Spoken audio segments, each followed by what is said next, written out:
O Brasil se livrou da pior presidente de sua história, mas nesse país a vitória nunca é completa. Ricardo Lewandowski deu um verdadeiro golpe contra a Constituição Federal Brasileira de 1988 no julgamento final do impeachment de Dilma Rousseff. Com isso, primeiro o Senado votou a perda do cargo de presidente da República, o sim teve 61 votos e Dilma foi afastada do cargo, e só depois a inabilitação de Dilma para ocupar cargos públicos, quando o sim teve 42 votos, mas não atingiu o mínimo necessário de 54, de modo que Dilma teve os seus direitos políticos mantidos. A decisão arbitrária pelo fatiamento atropela o parágrafo único do artigo 52 da Constituição Federal, segundo o qual funcionará como presidente o do Supremo Tribunal Federal, no caso Lewandowski, limitando-se a condenação, que somente será proferida por 2/3 dos votos do Senado Federal, que são aqueles 54, a perda do cargo com inabilitação por 8 anos para o exercício de função pública, sem prejuízo das demais sanções judiciais cabíveis. A perda do cargo com inabilitação para os 8 anos. Sequer se trata de uma pena principal com uma pena acessória. De fato, corroborando o que disse o senador Cássio Cunha Lima, no julgamento do mandado de segurança impetrado por Fernando Collor de Mello em 1993 no STF, ficou decidido que no sistema atual da Lei 1079 de 1950, a Lei do Impeachment, não é possível a aplicação da pena de perda do cargo apenas, nem a pena de inabilitação assume caráter de acessoriedade. Segundo o então relator daquele mandado de segurança, o hoje ex-ministro Carlos Veloso, que saiu de novo em defesa daquela decisão, a preposição com, utilizada no parágrafo único do artigo 52, ao contrário do conectivo e, não autoriza a interpretação no sentido de que se tem apenas enumeração das penas que poderiam ser aplicadas. Implica, sim, a interpretação no sentido de que ambas as penas deverão ser aplicadas. É que a preposição com opõe-se à preposição sem. Eu fico muito tomado pela emoção ao assistir neste plenário que me tirou o mandato, que me cassou os direitos políticos e agora esta mesma casa querer dar uma interpretação ou querer estabelecer um novo padrão para julgamento. Pois é, Collor está coberto de razão nesse caso, ele foi punido com maior severidade do que Dilma Rousseff, o que é obviamente uma injustiça, graças a Lewandowski, que alegou que aquele julgamento sobre o mandado de segurança do Collor não foi decidido na realidade por ministros do STF, porque no STF houve um empate, já que 3 ministros estavam impedidos de participar do julgamento. Então foram chamados magistrados estranhos ao corpo permanente do Supremo. Eram magistrados do STJ que desempataram a questão. Então Lewandowski levantou uma suspeita sobre o uso dessa decisão como um precedente, sendo que a pergunta feita aos senadores no julgamento final do impeachment do Collor incluía tanto a perda do cargo quanto a inabilitação para cargos públicos durante 8 anos. E em dezembro de 2015, o mesmo Lewandowski acompanhou o voto de Luiz Roberto Minha Posição Barroso, cuja premissa era justamente seguir, no caso de Dilma Rousseff, o mesmo rito de impeachment adotado no caso Collor.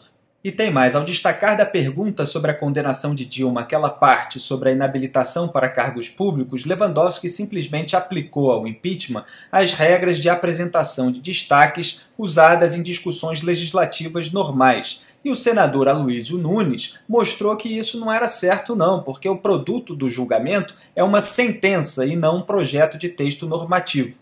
O destaque é o instrumento regimental que se aplica às proposições que aqui tramitam. Ora, diz o artigo 212 o seguinte: consistem as proposições em propostas de emenda à Constituição, projetos, requerimentos, indicações, pareceres e emendas. Nós não estamos aqui, senhor presidente, a deliberar sobre uma proposição qualquer. Nós efetivamente deliberamos, com possibilidade de destaques, sobre o parecer da Comissão Especial Processante. Ora, um parecer é uma proposição. Nós aqui estamos reunidos para emitir uma sentença. uma sentença e não uma proposição, e não um projeto de resolução. Tanto é assim, senhor presidente, que no roteiro que foi estabelecido por Vossa Excelência, no item 30 e 31, diz o seguinte, esse roteiro: o presidente do Supremo Tribunal Federal lavrará a sentença nos autos e procederá à sua leitura.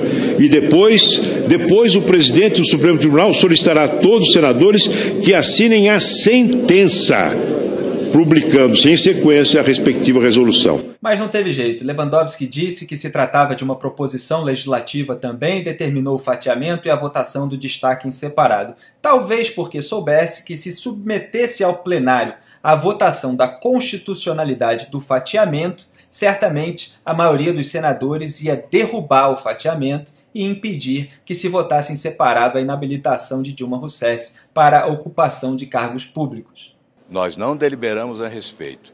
E, repito, essa deliberação seria por maioria simples, o destaque seria derrubado e nós não teríamos a segunda votação que, lastimavelmente, impõe um precedente extremamente perigoso. Essa decisão pode sim ser utilizada pelo deputado Eduardo Cunha. Pois é, Lewandowski, em primeiro lugar, deveria ter indeferido, negado o pedido apresentado pela defesa de Dilma pelo fatiamento por intermédio de Cátia Abreu, ex-ministra e miguxa da petista, mas ele preferiu rasgar a Constituição e, havendo uma controvérsia mínima sobre a questão regimental, deveria, pelo menos, ter submetido a questão à votação em plenário, mas tampouco fez isso, deu andamento ao golpe e agora abre um precedente para que Eduardo Cunha e outros parlamentares eventualmente cassados também conservem os seus direitos políticos. Ficou claro que Renan Calheiros, presidente do Senado, querendo manter o seu poder de barganha, de influência e transição dos dois lados, articulou nos bastidores com Lula e seus asseclas esse acordão e levou a maior parte do PMDB do Senado, interessada em salvar Cunha, a votar pela salvação dos direitos políticos de Dilma. Cátia Abreu ficou encarregada de dar esse presentão à petista com o aval de Lewandowski. Isso significa que Dilma poderia ser nomeada ministra-chefe da Casa Civil, por exemplo, quer dizer, ela podia perder o cargo de presidente e voltar para o próprio governo. Isso só não acontece porque ela e Temer se transformaram em inimigos mortais, mas numa situação normal, em que um presidente fosse cassado por ação da oposição e o vice assumisse, ele poderia fazer isso, manter o presidente no mesmo governo. No caso de Dilma, ela poderia assumir uma secretaria estadual em algum governo do PT, como por exemplo de Rui Costa na Bahia, e assim garantir o foro privilegiado escapando do juiz Sérgio Moro.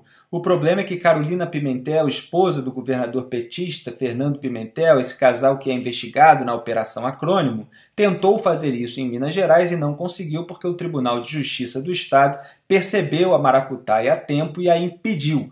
Ou seja, Dilma arriscaria pagar um mico semelhante com o Tribunal de Justiça da Bahia. O lado mais tragicômico disso tudo é que o gabarito de uma prova da OAB, Ordem dos Advogados do Brasil, de 2009, considerou errado separar impeachment e inabilitação, como eu mostrei lá no meu blog. Uma questão de múltipla escolha, cuja opção correta a ser marcada era a letra B, tinha uma opção A que dizia o seguinte: são alternativas às sanções de perda do cargo de presidente e de inabilitação por 8 anos para o exercício de função pública. Gabarito? Errado. O comentário citava o artigo 52 da Constituição e dizia que as penalidades deviam ser aplicadas cumulativamente e não alternativamente ou uma ou outra, como afirmou a questão. Ou seja, Lewandowski está reprovado. E não é só no exame da ordem, é também por seus pares no Supremo Tribunal Federal. Pelo menos os ministros Gilmar Mendes e Celso de Mello mostraram o absurdo da decisão do fatiamento. Na verdade, até há uma singularidade que eu acho que a gente tem que discutir. O que se fez lá foi um DVS, não em relação a uma proposição que estava sendo votada. Se fez um DVS em relação à Constituição, o que é, no mínimo, para ser bastante delicado, bizarro. Fazer um DVS em relação à própria norma constitucional. Mas vejam vocês como isso é ilógico. Se as penas são autônomas, o Senado poderia ter aplicado a ex-presidente Dilma Rousseff a pena de inabilitação, mantendo-a no cargo. Veja que ela não passa na prova dos 9 do Jardim de Infância do Direito Constitucional. Realmente, do ponto de vista da solução jurídica, parece realmente extravagante, mas certamente há razões políticas e tudo mais que justificam, talvez aí o cordialismo da alma brasileira e tudo isto, né? Eu não sei também se os beneficiados desta decisão ou por esta decisão teria a mesma contemplação com os seus adversários. Que belas cutucadas de Gilmar Mendes, hein? Principalmente em Lewandowski, que, aliás, dizem que andou fazendo um suposto lobby durante o processo de impeachment entre os parlamentares pelo aumento do salário dos ministros do STF. Mas longe de mim imaginar que Lewandowski pudesse estar usando o processo para trocar cordialidades e favores com esse pessoal, não é mesmo? Quanto a Dilma, PT, como eu sempre disse, é muito amor envolvido. Já Celso de Mello citou o artigo 52 também e disse que é natural consequência da destituição do mandato a inabilitação temporária por 8 anos para o exercício de qualquer outra função pública eletiva ou de nomeação. A sanção constitucional é una e, sendo una, é inscindível. Parece não muito ortodoxo que tenha havido tratamento autônomo com essa separação entre duas medidas que mutuamente interagem. Não tem sentido dispensar um tratamento autônomo. Resultado, até a noite de quinta-feira, 6 mandados de segurança já haviam sido impetrados no STF pedindo a inabilitação de Dilma para cargos públicos. Entre eles o da Associação Médica Brasileira, que saiu na frente, foi a primeira a tomar a iniciativa, do senador Álvaro Dias e do Partido Social Liberal PSL. A defesa de Dilma, claro, também entrou com mandados de segurança no Supremo, mas de esperneio petista a gente não aguenta mais ouvir falar. O PSDB, que na quarta noite havia recuado da iniciativa com medo de que a judicialização reabrisse o processo de impeachment, decidiu na quinta noite, arrastado pela maré de mandados de segurança no STF, que também entraria com o seu na sexta-feira contra o fatiamento. E assim como o DEM e o PPS, o PMDB de Michel Temer, que havia telefonado inicialmente para Aécio para demonstrar contrariedade com essa atuação traiçoeira do próprio PMDB do Senado, decidiu apoiar o mandado tucano. Já os autores do pedido de impeachment, Janaína Pascoal, Hélio Bicudo e Miguel Reale Júnior, anunciaram a decisão de não recorrer para evitar o risco de desperdiçar a conquista que tiveram.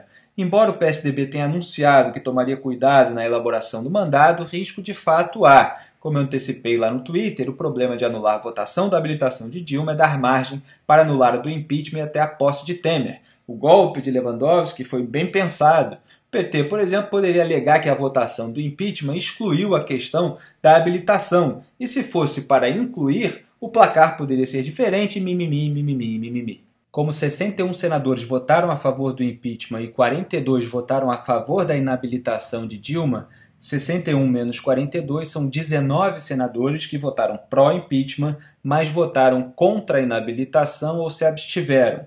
Desses 19, é preciso que pelo menos 12 votem a favor do impeachment com a inabilitação, porque 12 mais esses 42 daria o mínimo de 54. Resta saber se prevalecerá o corporativismo do STF com os demais ministros legitimando o golpe de Lewandowski ou se eles vão finalmente fazer cumprir a Constituição brasileira.